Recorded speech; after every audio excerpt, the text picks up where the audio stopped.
So now we'd like to hear from you, the audience. So if you have any questions, please raise up your hand. Let us share your names. We'd like to know you better. But we ask you to keep your question brief so that others can have a chance. I think we will give you the microphone. So please do feel free to ask our distinguished panelists right now. The floor is open. Don't be shy. I think most of you all know the panelists. Yeah. Yeah. Yes, Rosemary.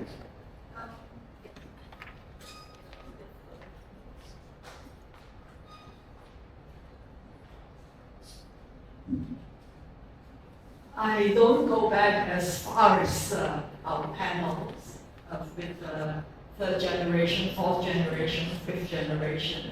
I think I'm sort of like 1940s, 50s, and my memory is my dad was Baba. He spoke no Chinese. He spoke only Bahasa and English. And I think one of our panelists brought up the thing about education. And I think my dad and my aunts were educated in English by the mission schools. And I think that brought along the culture of music. Because my dad was very musical. My aunts played the piano, my dad the violin, and their friends were mainly Eurasians from KL. I don't remember there were too many Peranakans in KL by that time. And but we did have, my memory, if my memory, I can trust it, we've been to Penang and they had links, you know, they're all their friends or people who are married to Penang Peranakans. So only they know who they are. We just follow along as kids. And I always remember going to Northern Road and to one of the wonderful big mansions. I have no idea about our relationship, but we were very warmly welcomed. And they would always call Tuachi. I remember the name Tuachi, Chi. My father was Ba. And but they were all very British, their behavior. And the music was the entertainment, I think. It was very fresh in my memory. We have soirees on Fridays, you know, after work and everything, and in somebody's home. And that always was my memory, the music part and dance, a lot of Western dance as well. So, of course, my dad married somebody from Shanghai, so the culture then watered down as time went. So I would like to know a little bit about the musical part, the musical part of the culture of dance, besides the crunch on. Yeah, thank you. Lily.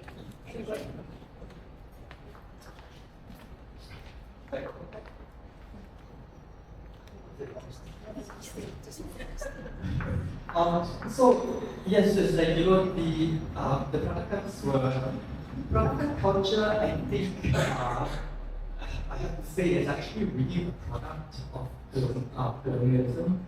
That it's like they were pretty much the compradors in between basically the colonizers and the indigenous people. So they took advantage of the opportunities that were available, and that was how they became wealthy.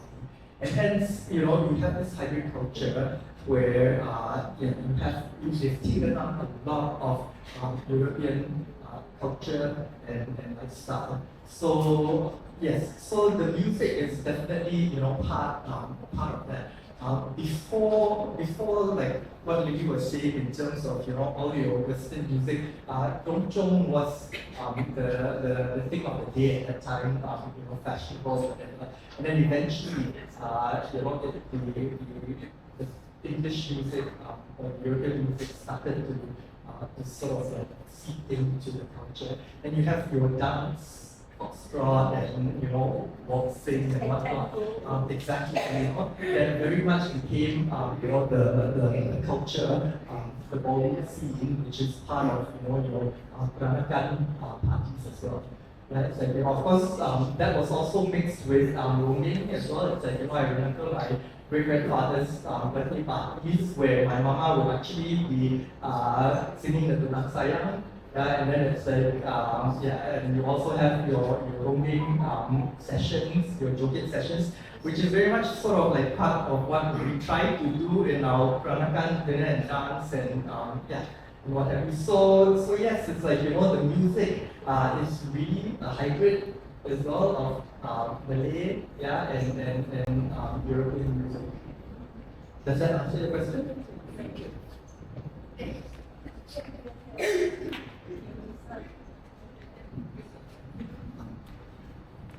I got a question for Miss Lily Yew. Being a Penang person, there is a card game, the black one, colorful kicking horse. Is that a Peranakan game? The sisig, That's right. that is jerky. Oh, even then we don't use the word jerky. Yeah, that's It's right. always tea and tea and yes. And the other one is sisig, the colorful one. Yes. The green, red, black. Yeah. Is that a Peranakan game as well? Yes, or is it a Hokkien game? I'm not very sure. It's a Penang thing, but I'm not too sure whether the Nonya's day, because my grandmother was a chicky and chignong. Because I got a friend, Catherine, I think she's Peranakan, and she is actually introducing this game back by, what do you call that today? She was asked by the Penang government. They had an event recently on the Nyonya thing, and she was asked to teach the game. Can she? That would be wonderful. Peter, remember that. Peter is from Penang, and he's very much into the culture there. Which one?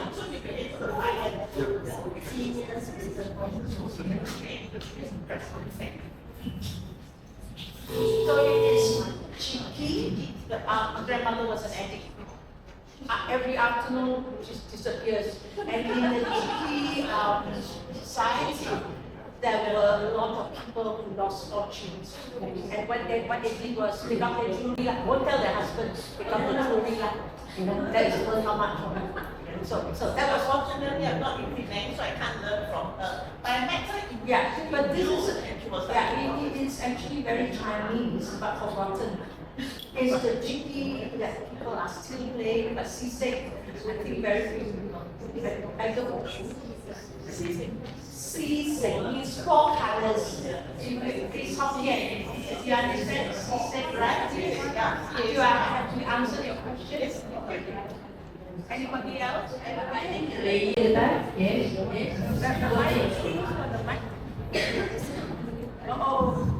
Nancy, yes. Hi, I'm Nancy, the tiger's mom of Melissa. That's why she's so demure.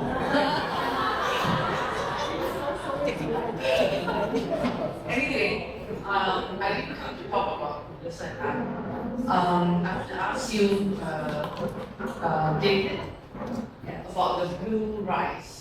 Does it matter whether the rice is colored blue or they use gula jalang to cook the rice? You said that you've never seen rice, blue rice, except in Kuning, you're cooked with pulut. Yes, so it's usually Guantalang that they use to steam the rice.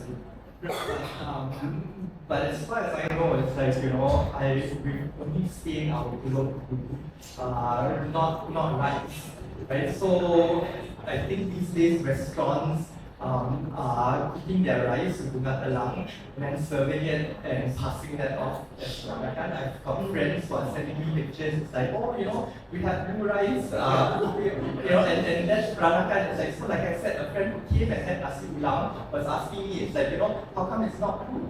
And we only have, blue is nasi kerabu, which is from Kelantan.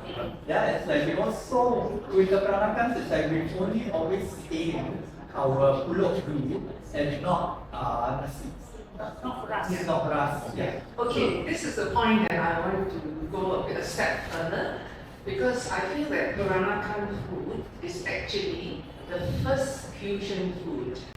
Alright, so does it matter whether it's labeled as Peranakan or Peranakan? Because in those days, when the Chinese first came, and their food, they started to cook curry, where did they learn it from?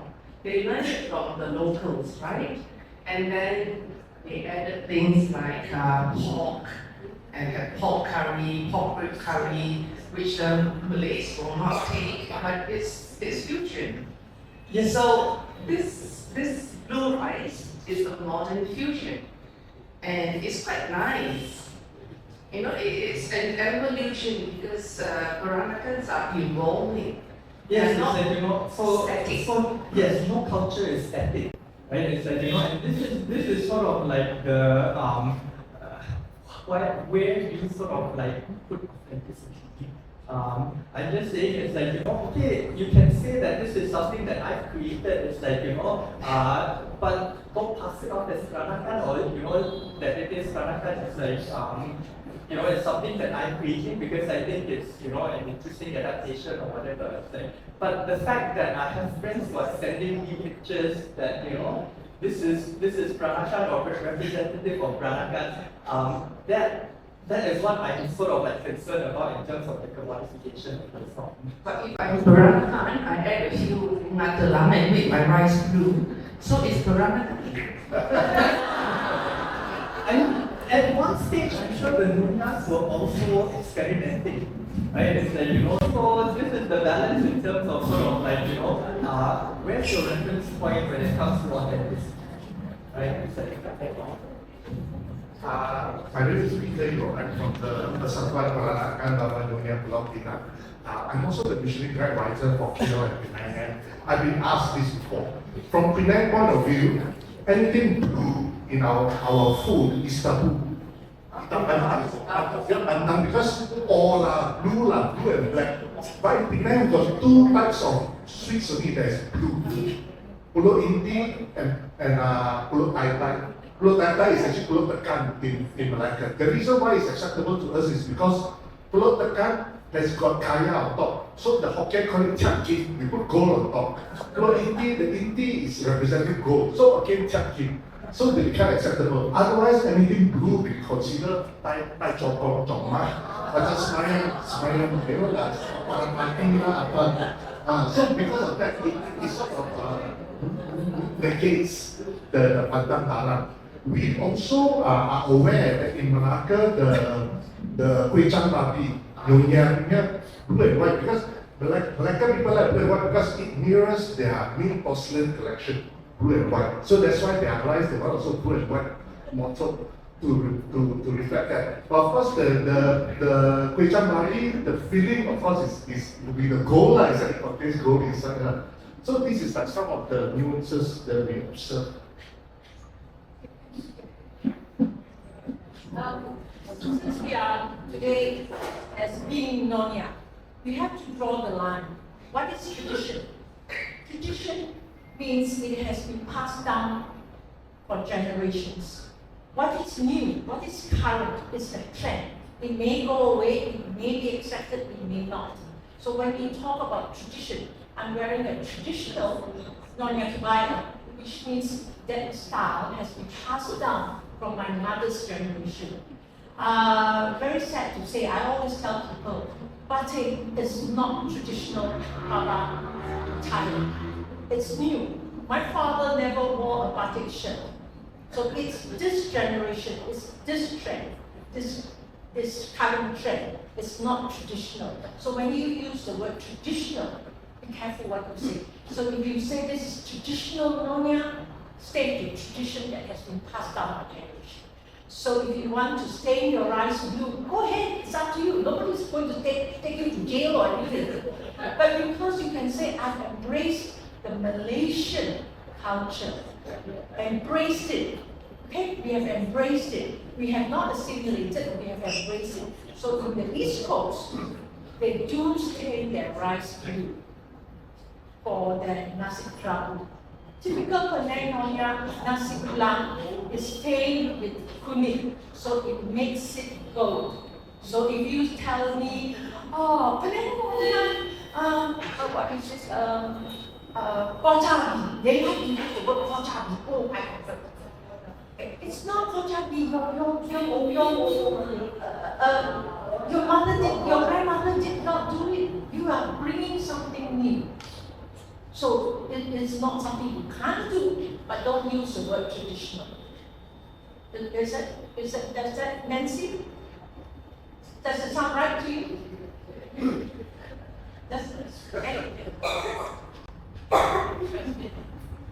Okay, first of all, I would like to thank my very good friends, Ms. Chan Yui and Ms. Carol Kwong, both of whom extended an invitation for me to come today. I'm from Kelantan, so my father and mother both from Kelantan. So I was very intrigued to hear the differences that were brought up by the first speaker about the Penang, the northern and southern Nyonya traditions. So from Kelantan point of view, although I only lived there for the first 6 years of my life, but I noticed some differences because my grandmother, I heard, came from Medan, Indonesia. My grandfather, I heard, came from Singapore. But my grandparents only spoke Malay and English. They did not speak Chinese. And my father and his siblings spoke to each other in a mix of English, Malay, and a little smattering of Hokkien, all within a sentence. There were 3 languages. So I remember hearing that in my childhood.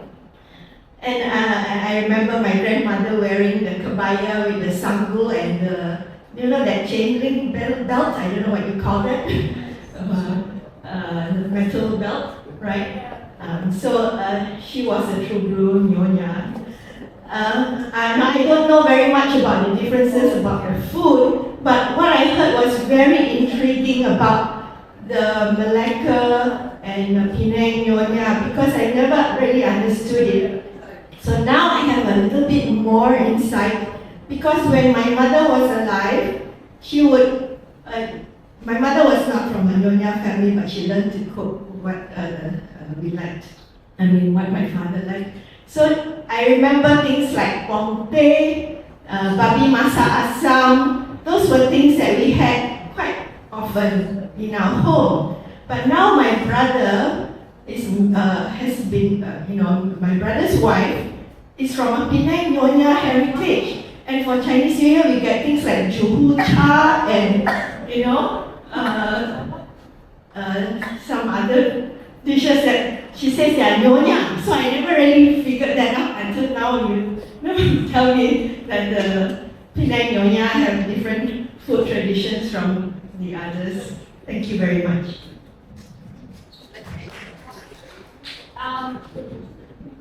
Any more questions before I just add on what you just said? You see, when we first brought the subject of Peranakan, it was coined actually from the Indonesian word. We never used the word Peranakan before the Merdeka. We considered Penang, Malacca, Singapore, the 3 Straits settlements of the British. So these were considered Straits Chinese, Straits born Chinese, and that's how we couldn't use the word we are Straits Chinese anymore after Merdeka because the British had gone, we were part of Malaya then. So we had to change and then the word Peranakan was picked from the Indonesian dictionary, and then we became Peranakan. So when it comes to Kelantan, Terengganu, and all the rest, right now we consider, even in Kuching and Miri, we consider them Peranakans, but originally they were not part of the Strait settlement. So you have to, when you talk about the Peranakans, you need to distinguish which era in time.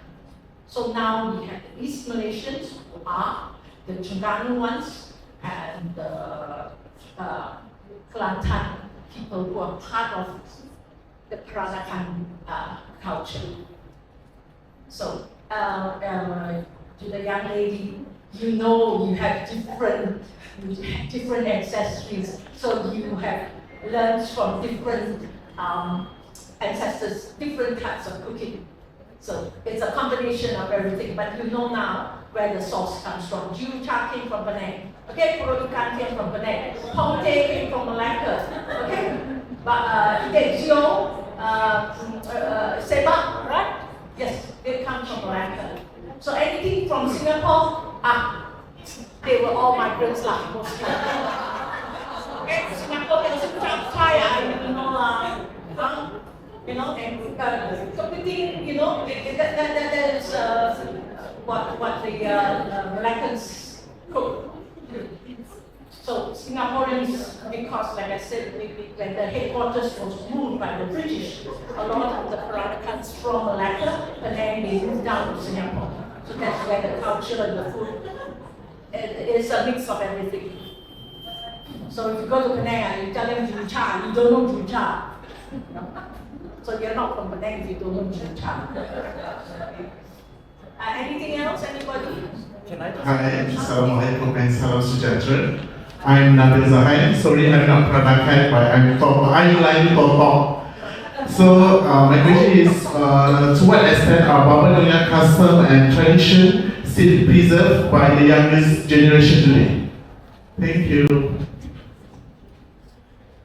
Sejauh mana adat dan amalan Baba Nyonya masih dilekalkan oleh generasi pada hari ini, generasi muda?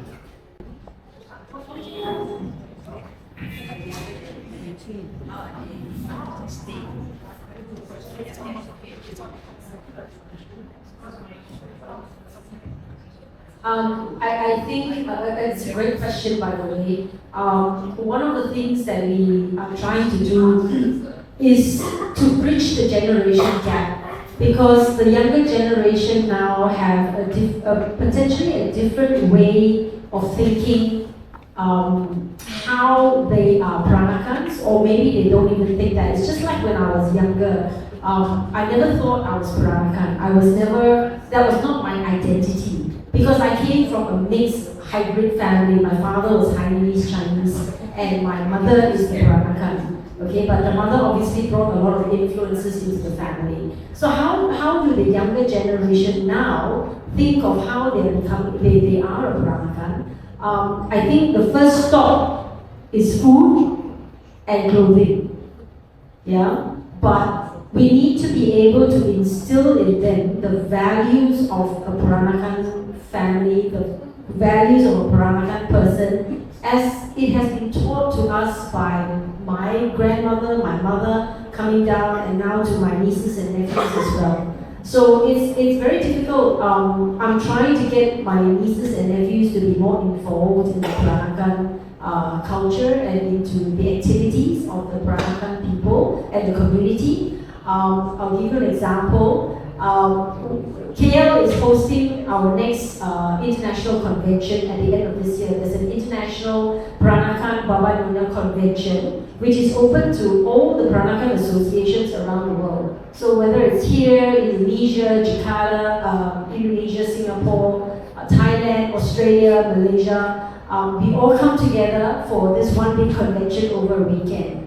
And I managed to get 4 of my nieces involved. They're between 20s and 30s sort of age group, involved in actually helping us to organize this, so that they get to know what it is that we do, what are some of the things that we think about and talk about for this particular convention. However, I have someone else in this committee with these 4 young people, and she asked them, why are you involved in this? And she said, and you know what their answer was? It's not because they think themselves Peranakan, it's because they love their auntie. The auntie asked them to do, so they do. So let me tell you that is actually part of the Peranakan values, right? You do as you're told. Just as I do as I'm told when, my father or my mother tells me something. But now my 4 younger nieces and everything, they tell that they're doing it because they say they love me. And and they're doing as they're told. But hopefully, at some point, some of that will seep through. Yeah? And some of that will come through.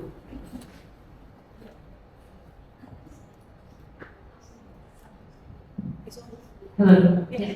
I haven't quite figured out the solution, but through observation, what I've seen that's been very powerful is younger generation asking stories from the older generation and documenting that through social media and sharing that using social media. So some examples, I think there's a group called Baba Gabra that you can check out. They're doing really good work in terms of trying to share the language, and they go out onto the street and they ask people, and it's also very educational. I think education is a great way to help the younger generation also, but in fun ways that are engaging rather than formal classroom style.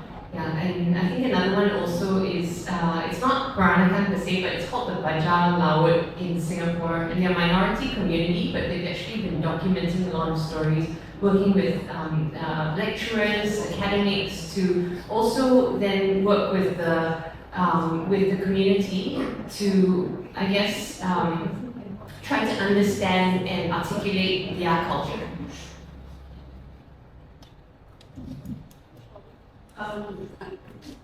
There's a lot of questions. I don't think we can just take one more question, but because we're running out of time, so we have to. If you have to go, Thank you. we are going to drag on. If you have to go, we understand. It's not a question, just a comment. My name is Lika. Somehow I feel there's a Nyonya a little bit in me because I have been told that one bit of my ancestry is from Yunnan, China, so maybe, I don't know. I'm part Buddhist, part Japanese, part I'm called a Malayan, so I don't know. Anyway, I'm here because when I saw the poster, I said, I have to go for this one. I have to go to this one. Because my good friend, Margaret Chai, I miss her so much. So do I.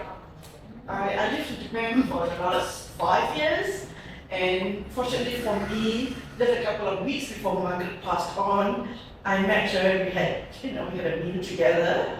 But we had been, I knew Margaret for as long as I can remember. I was a young medical student, and Margaret was a nurse at the hospital. And she was chasing after me because I love my kabayas. I don't wear the nice kabayas like you do, but the simple short kabaya. And I was a short medical student. I started growing when I was in medical school. Where there were only 10 girls and 118 boys. So you can imagine how I grew so fast. Anyway, just my observation. As with Margaret as the Nyonya I know, it's just the elegance, the demeanor, all the good things. And most of all, actually the sincerity, the values. I didn't even know that Margaret was so rich. She's always wanted to drive me, come fetch me in her Mercedes Sports. I didn't even realize that she drives a Mercedes Sports. And she owns a castle.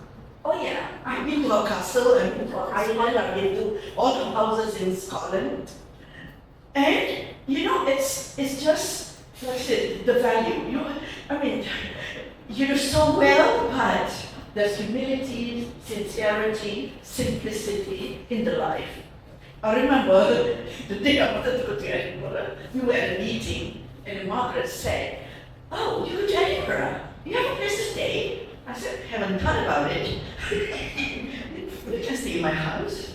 She went on the phone and called the butler and asked the house. Oh wait, I didn't even know until I went to Scotland. It's a real butler. He picked me up in a Rolls Royce.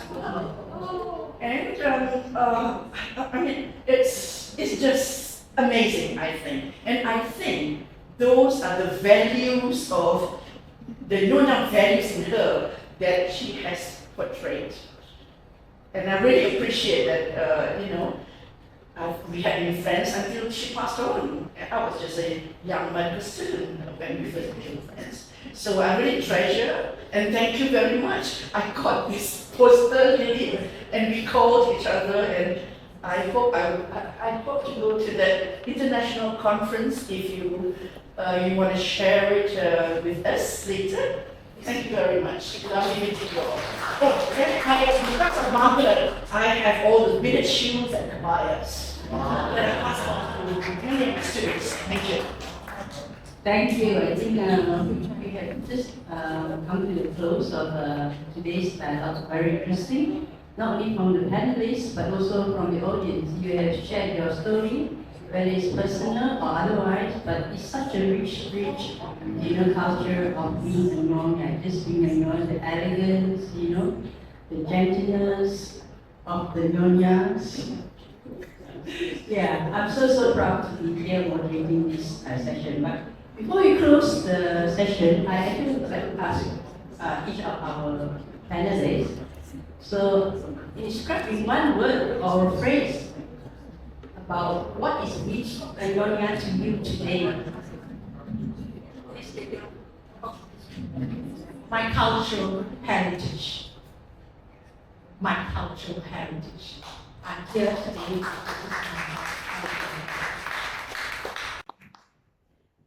For me, I guess it's my family. And that's how we live the Peranakan and the Nyonya lifestyle. Yeah. Coming off what this beautiful sharing was about, I think it's a reminder that to be Nyonya for me means to also be a bridge builder to other communities. I'm not a Nyonya, so I didn't speak.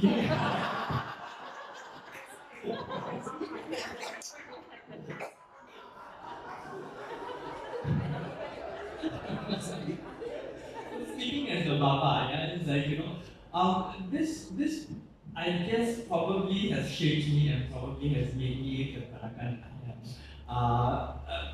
Grandma, I guess, okay, when I went to school, I started realizing that we were mispronouncing all our names. Yeah, so it's like, when I was at home, I was asking Mama, Mama, mana pisau?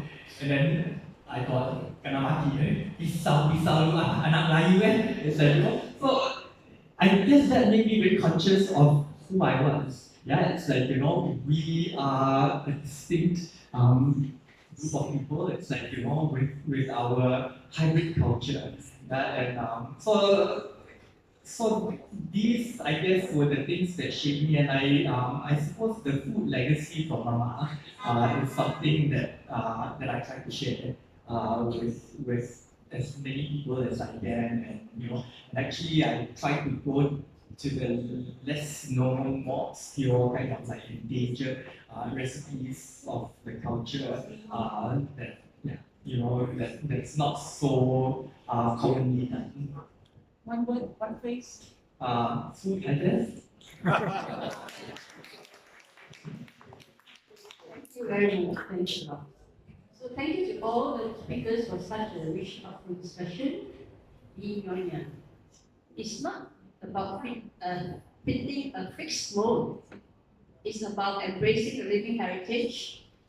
When we speak patrios, whether storytelling or engage through research, storytelling, or community work, we each carry the legacy forward in a meaningful way. Yeah, I think we can all agree that, and I think the speakers also have sort of endorsed that.